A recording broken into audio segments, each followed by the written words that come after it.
Bonjour à tous, j'espère que vous allez bien. Bienvenue dans ce nouveau vlog, il est 16h30. Antonin est toujours au dodo et je vous prends tard. Je vous prends vraiment tard parce que j'ai pas mal cogité un petit peu aujourd'hui sur mon suivi grossesse en fait et j'en ai fait une décision. Je suis donc, comme vous le savez, à 32 semaines et j'ai décidé de changer de maternité. Voilà, donc pourquoi je change de maternité, mais je voulais pas accoucher dans la maternité qui est juste à côté de chez moi parce qu'elle me plaît pas du tout, hein, très sincèrement, elle me branche pas. Et j'ai donc décidé d'aller dans une maternité qui est un petit peu plus loin, qui est à 20-25 minutes, qui est à Cholet, qui est une plus grande ville. Et je pensais y être bien. Cependant, ça n'a pas du tout été le cas. J'ai trouvé mon suivi complètement pitoyable, notamment, je ne sais pas si vous vous rendez compte un petit peu, si vous avez été enceinte ou si vous êtes enceinte, vous allez vous rendre compte, mais en 32 semaines de grossesse, je n'ai eu une vérification du col qu'une seule fois qui était à 4 mois, une vérification du poids, de mon poids, une seule fois qui était à 4 mois également, et depuis plus rien, mais vraiment plus rien du tout. Et je trouve ça quand même super bizarre. Je sais pas aussi si vous vous rendez compte, mais attention, la dernière fois que j'ai eu rendez-vous pour un suivi, c'était le 20 février et ensuite c'était hier, soit le 24 avril. Et entre le 20 février et le 24 avril, je n'ai vu personne. Je trouve ça quand même pas normal et je trouve ça plutôt bizarre, enfin j'arrive pas trop à comprendre franchement. Du coup j'ai pris les devants parce que j'ai vu qu'il y a une nouvelle maternité qui ouvrait à côté de chez moi le 4 juin. Je suis censée accoucher le 28. Elle est toute neuve, les équipements seront tout nouveaux, enfin voilà, ça sort de terre quoi. Et je me suis dit bon allez, c'est pas grave, j'en ai parlé à Alex, il est complètement d'accord parce que pareil, hein, comme moi il trouve que le suivi c'est bizarre. Donc du coup j'ai pris rendez-vous pour le 17 mai avec la première sage-femme qui m'avait vue, qui est vraiment top. Et elle est donc du coup dans la maternité qui est à côté de chez moi, pas la nouvelle qui ouvre, mais à côté de chez moi, parce que celle qui est à côté de chez moi va fermer quand l'autre va rouvrir. Je sais pas si vous suivez un petit peu. Donc du coup moi ce que j'ai fait, j'ai pris rendez-vous avec elle parce qu'elle est vraiment super. Et on va pouvoir parler un peu de ce changement, de comment ça se passe et de comment je vais pouvoir m'organiser en fait, quelles sont les démarches à effectuer pour faire un changement de maternité. Quand je vais avoir rendez-vous, je sais pas, je serai peut-être, je sais pas, à 34 semaines, quelque chose comme ça quand j'aurai eu mon rendez-vous, 34-35 semaines.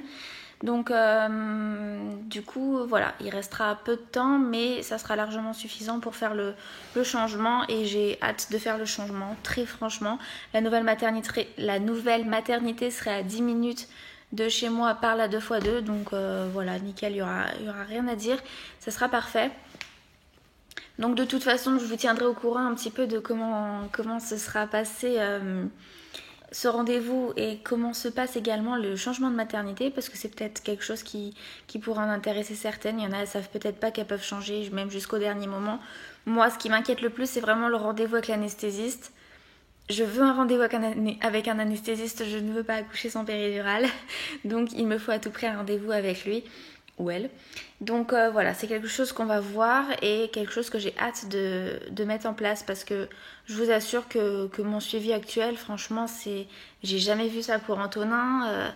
Le suivi était simple, je voyais quelqu'un tous les mois, on vérifiait mon col, on vérifiait, vous savez, la hauteur utérine, je pense que c'est ça, entre le nombril et en bas, quoi, au niveau de l'utérus un petit peu. Donc ça c'est quelque chose qu'on m'a fait qu'une fois. Enfin voilà, vous voyez un petit peu, je trouve ça bizarre. Pareil, mon poids, elle me demande pas. Sur toutes les échos, on voit mon poids de départ de grossesse et je comprends pas. Enfin, entre temps, j'ai pris 7 kilos. Donc je sais pas. Ça, je trouve ça vraiment très bizarre. Donc j'ai hâte de faire ce changement, mais je vous assure à un point pas possible. Donc maintenant, on va attendre que tout ça se mette en place. Antonin donc est toujours au dodo, j'attends qu'il se réveille pour lui proposer son goûter. Et à 18h, on a rendez-vous pour le médecin pour Alex parce qu'il s'était fait une blessure, il avait été en arrêt de travail pour accident de travail. Et donc du coup c'est pour clôturer ce dossier. Donc rien de particulier, ça va pas durer longtemps. Je voulais passer à Kiabi pour prendre des nouveaux collants parce que j'ai filé mon collant. Donc ça m'embête. Et regardez, c'est le haut que j'ai acheté hier, je vous l'ai mis dans le vlog, mais je le trouve super sympa avec cet effet chemise en dessous le petit pull. Il est vraiment canon, j'ai vraiment eu un coup de cœur. Je le trouve magnifique et il est en d'autres couleurs, donc je pense à mon avis que je vais aller le chercher, sachant en plus que pour la Saint-Parfait, Kiabi propose un bon de réduction de 10 € pour les clients Kiabi avec la carte à partir de 50 € d'achat. Donc à mon avis je vais faire quelques petits achats vite fait pour moi et pour bébé, parce que j'ai 2-3 petites choses à prendre également qui me manquent.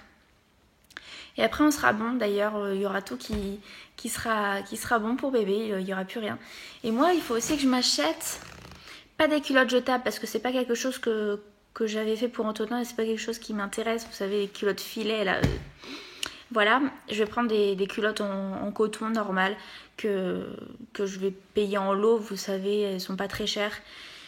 Et ça sera très bien, voilà. C'est ce que j'avais fait pour Antonin et si elles sont tachées, ce genre de choses, c'est pas grave, vous les jetez et puis voilà quoi. Mais moi, les culottes en espèce de filet, non je ne peux pas. Donc du coup, il faut que je prenne ça, il faut également que je prenne des serviettes bien épaisses parce qu'avec les retours de couche, il y a une belle partie de sang qui part et il y a également quand on accouche la perte de sang liée à l'accouchement qui est également assez importante aussi. Donc du coup il faut que je prenne ça. Donc ça c'est sur ma petite liste des petites choses à acheter pour le mois prochain. Donc ça il faudra vraiment que j'y pense. Donc je vais voir si je le prends là aux prochaines courses que je vais faire du coup vendredi ou pas. Voilà, ça sera en fonction de où je fais mes courses, si c'est au drive ou au magasin. Donc maintenant je vais attendre, ça fait déjà 7 minutes que je suis en train de parler, mon dieu. Mais de toute façon ce vlog sera court, donc voilà, je pense pas que je vais le scinder en deux, je pense qu'il restera en un seul vlog et puis au pire il sera court. Et puis c'est pas grave. Voilà, et pour faire un petit update sur la nourriture d'Antonin, Antonin hier soir a mangé la totalité de son repas, j'étais très très contente. Et ce midi nous avons mangé kebab et il a mangé des frites et il a mangé toute sa barquette sans problème. Donc c'est pareil, il a mangé, c'est important. J'ai eu des commentaires par rapport à ça en me disant qu'il n'allait pas se laisser mourir de faim. Je sais très bien, vous inquiétez pas. Je suis assistante maternelle, j'ai eu une formation sur la prévention de la nourriture avec la petite enfance. Donc je sais très bien qu'il va pas se laisser mourir de faim, mais en tant que parent, t'es un petit peu désemparée quand ton fils, pendant 2 semaines, a des difficultés à manger ce que tu lui proposes et qu'il décide de manger que ce que tu as toi dans ton assiette. Même s'il a la même chose dans une assiette à côté, non, c'est ce qu'il y a dans ton assiette. Donc là, moi, en tant que maman, je suis très contente. Depuis, ça va faire 3 repas là qui mangent complètement. Donc voilà, petite fierté du jour.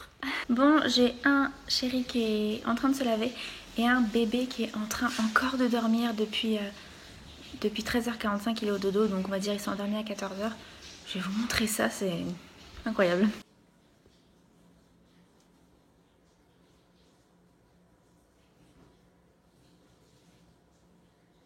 Bon, du coup, ce que j'ai fait en attendant, j'ai préparé son goûter, parce que je vais le réveiller au dernier moment finalement. Et j'ai préparé le goûter d'Alex, comme ça. Tout le monde sera prêt à l'heure, normalement.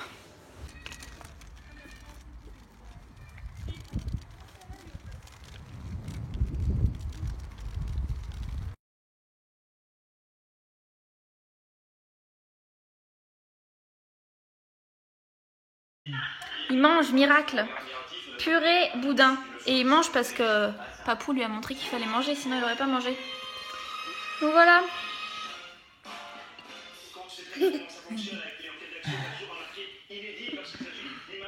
Je suis désolée, j'ai complètement oublié de terminer ce vlog.